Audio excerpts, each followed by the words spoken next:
They didn't knock. They never knocked. "Hi, we were just in the area," his mother said, stepping across my threshold like it was hers. His father trailed behind with a grocery bag. His sister carried a basket of laundry. Every weekend, every Saturday, they colonized my home. My living room became their lounge, my kitchen their mess hall, my bedroom sometimes their resting spot, when a quick nap turned into hours. And my husband? He shrugged. "It's temporary. They just like being close." Close? They were suffocating me. I smiled. Fine, because fine is not acceptance. Fine is the start of a plan. It hadn't always been this way. When I first married him, I thought his family's warmth was a blessing. His mother brought casseroles. His father fixed our leaky faucet. His sister baked cookies and laughed at my jokes. But love blurred into intrusion. One morning, I found his mother in my pantry, rearranging spices. "You'll never find anything like this," she said. Another afternoon, his father parked his truck in my garage, shoving my tools into a corner. His sister? She folded herself into our bed once, scrolling through her phone like it belonged to her. The house I bought, the house I built, turned into theirs by sheer audacity. And he, my husband, let it happen. That was the betrayal. Not just their invasion, his silence, his complicity. So I stayed quiet too. I let them think they'd won. But every smile I forced was a blade I sharpened. The turning point came when I noticed something small. Their leftovers filled my fridge.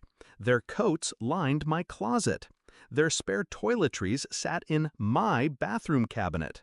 Piece by piece, they were embedding themselves, like parasites. That's when my patience ended.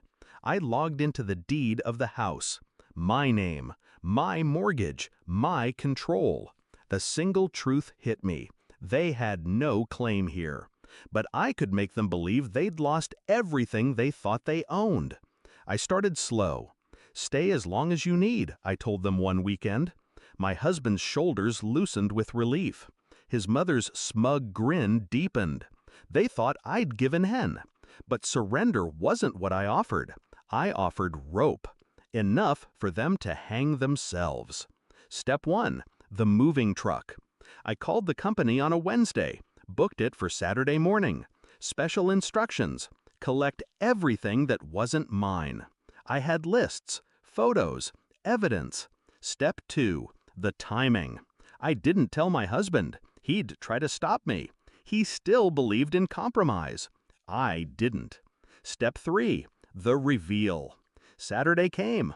The rumble of the truck outside was thunder in my chest. The doorbell rang.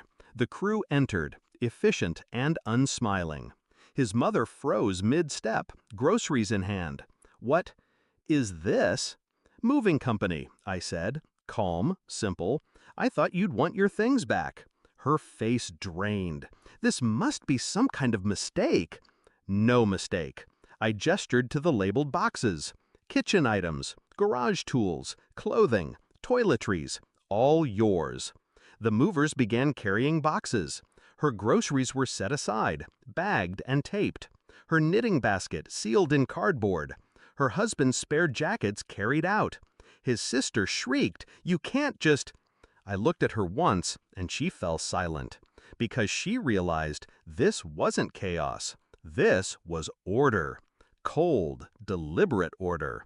My husband rushed to me, panic in his eyes. "What are you doing?" "What you wouldn't," I said softly, "protecting our home." He swallowed hard. He looked at his family, then at me. He didn't move to stop the boxes. He didn't touch a thing. Because deep down, he knew I was right. And they knew too. The truck filled.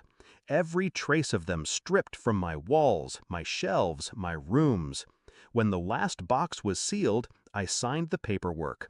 The movers drove off, carrying their entitlement back to the place it belonged. His mother's voice cracked. "You'll regret this." I smiled. "No, I'll finally breathe." That night, silence returned. Real silence. Not the strained kind. heavy with resentment. The clean kind, the kind that hums with freedom. My husband sat beside me, hollow-eyed. You blindsided them. No, I said, I ended them. Revenge doesn't always require screaming.